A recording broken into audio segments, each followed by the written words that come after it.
You'll feel the breath coming low and deep to these lower lobes of lungs, the intercostals, the ribs, anywhere but the stomach. Okay, and that'll help us use the pelvic floor and the corset muscle, what we call the transverse abdominis muscle, the corset muscle, 3 layers deep, which is all segmentally stabilising the spine, linked onto the pelvic floor, which are both stabilising the spine. They go together, they're muscles. As we zip up pelvic floor, we scoop out the abdominals and vice versa. And that'll allow that breath. Right now, as you're doing that, as you're breathing in through the nose and exhaling through pursed lips, that's going to allow that breath to come in low and deep to these lower lobes of lungs, these fish gills, 3D style, organ deep, cell deep, even bone marrow deep, into these lower lobes of lungs, intercostals, the ribs, anywhere but the stomach. And as you do that right now, just feel that breath naturally, 3D style, go into them lower lobes of lungs. As if someone sort of wrapped a scarf tightly around your ribs and you breathe into that scarf wide and full.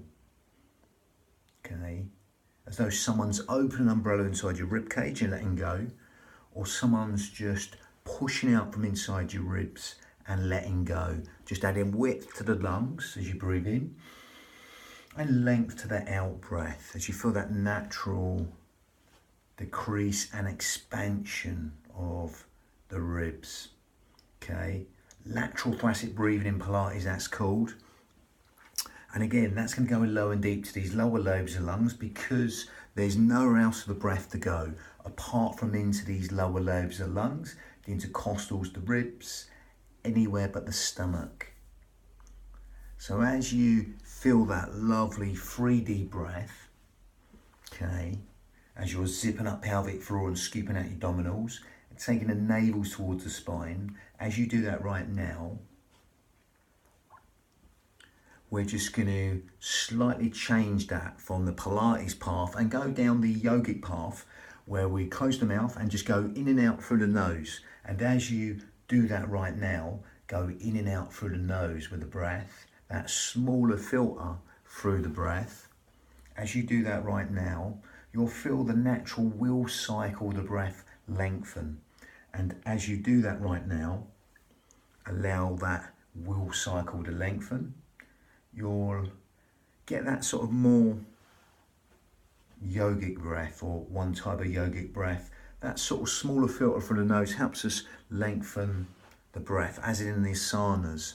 Okay, just touching briefly on the yogic breath there, you'll naturally feel the out breath want to fall longer than the in breath. So as that happens, as that out breath falls slightly longer than the in breath, just consciously take your mind to that out breath and quadruple it, double it, triple it, whatever you like the out breath, make that longer than the in breath, within your limits. Okay, you're not forcing anything. Everyone's breathing pattern and rhythm will be different. If you was to count, one would be, someone would be breathing 5 or 4, exhaling for 10 or 11.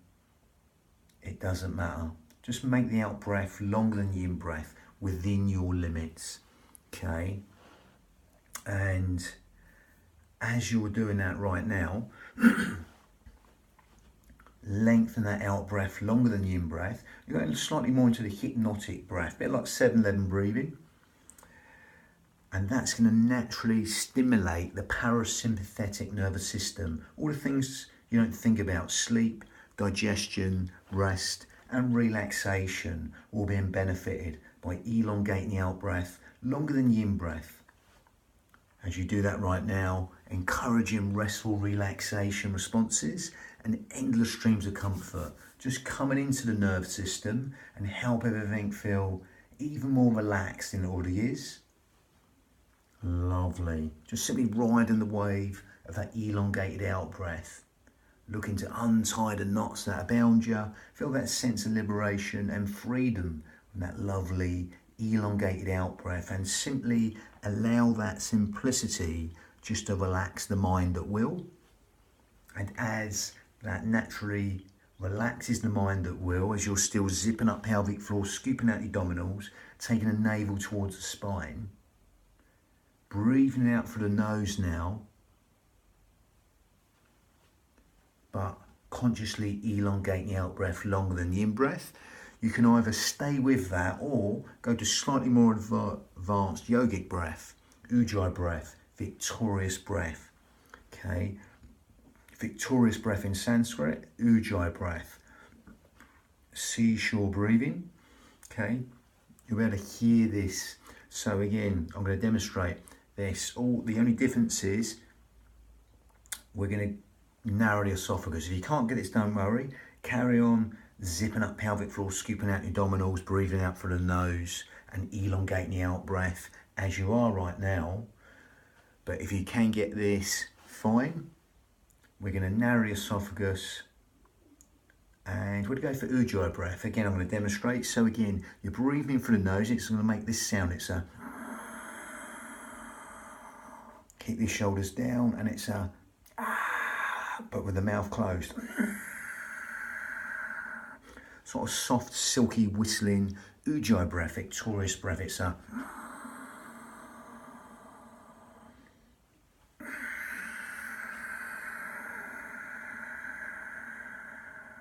sort of silky, whistling, raspy sound for the back of the throat. Ujjayi breath, victorious breath. Okay, again, that's going to give our mind something even more to focus on within the breath, no matter what breath you're doing.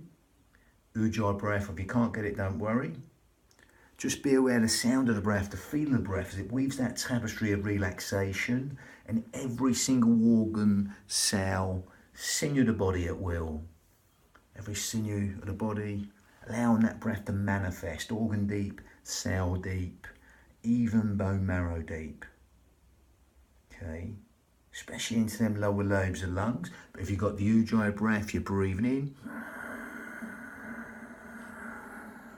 keeping the shoulders down, and it's like a soft, silky, whistling ujjayi breath, victorious breath.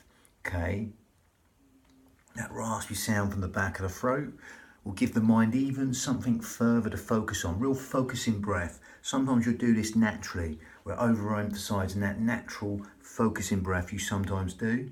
Okay, when you're going to focus on something like threading the needle, a fine motor skill, some DIY, bang the nail in something, you might do a little sigh, but we're overemphasizing that, focusing the mind even more.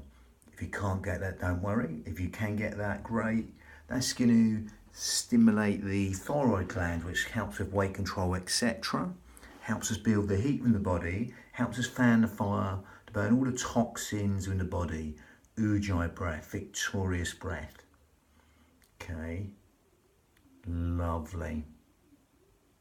That's even going to lengthen that whole will cycle also with that ujjayi breath. Otherwise, just stick to the breathing movement doing. And let's just go and link this to vinyasa, breath synchronized movement. Okay, so we're going to start with a basic motion. In the traditional form, this is believed to help the heart, lungs, pericardium, the heart lining, and triple heaters, the immune system of the body. Again, that doesn't really matter.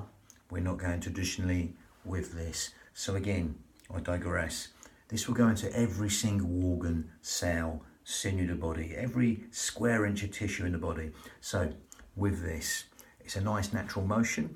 You partially empty one foot, you come up on the toes of one foot and you go around to here. Now this will lengthen the external obliques here, the quadrilateral lumborum, all these crosses that go across the back, the crosses that go across the front, crosses of muscles go across the front of the body, like the internal obliques. They'll all be lengthened. It really helps the walking gait, okay, of the body. This very functional exercise. But you're emptying to one side. I'll get the feet in a minute. And you breathe in, come back, and you exhale, empty. Again, lengthen the little finger all the way down to the hip. Okay, think of that happening on that elongated exhale. So from there, just going to come back. So from here, we're going to We're going to partially empty this foot in a cat stance. Okay, exhale, breathing in, exhale, breathing in. Again, the foot's going to go in a sort of like a cat stance and come back. So you come onto the toes and you empty. Okay, partially empty the foot, breathing, come back, exhale. Really be long with that exhale on this motion. It's a sharper in breath and it's a exhale, let go for as long as you like. Okay, breathing in, coming up, allow the shoulders to drop and exhale. Really elongate the exhale for as long as you like. Feel the stretch here, even the triceps, the whole lateral line of the body is being released here. Okay, and again, as you're doing it, match the breath to the rhythm of your body. Okay, the natural rhythm of your body, that internal rhythm of the body there, and just simply elongate the out breath and empty. If you finish the move here, just carry on exhaling and emptying. It's like a sort of dragon's mouth there. Breathing in, coming back, partially empty the foot, come up on the toes as you empty and elongate the out breath longer than the in breath. And again, remember, it's your union of your mind and body. So only make this as easy or as hard as you like, with the speed and the tempo and the range. Be nice and gentle as you go in there, and zip up pelvic floor, scoop out your abdominals with ujjayi breath or not. Okay, it doesn't matter. Just allow that breath to manifest in every single organ, cell, sinew of the body. Okay, because again, even though these are linked traditionally to organs, electromagnetic rivers within the body, okay, and emotions, etc., it will literally reach every single organ, cell, sinew and atom of the body. As you're exhaling here, even allow the atoms around you just to relax and let go. Even the objects around you just to relax and let go on that elongated out breath. Breathing in, coming back, exhaling, letting go at will. It's like there's generally like them sort of yawning stretches you get first thing in the morning when you sort of have that yawn in the morning. That's how they're meant to be, these Qigong movements. And don't get too caught up in it. Again, the names will be slightly different, the moves will be slightly different. It is just movement at the end of the day. So again, everything's two subjects. It's just movement, breath, synchronized motion. If it feels good to you, great. If it doesn't, don't do it. Bang. So again, we've got separating the clouds. Separate the clouds next, the fourth of the 18 form Qigong sequence. And that will be the 12th of the whole lot. But again, this was number 3, and it was the 11th. Is that right? The 11th of the whole 35. Bang. I think I said it wrong at the beginning. It's the 11th. Bang.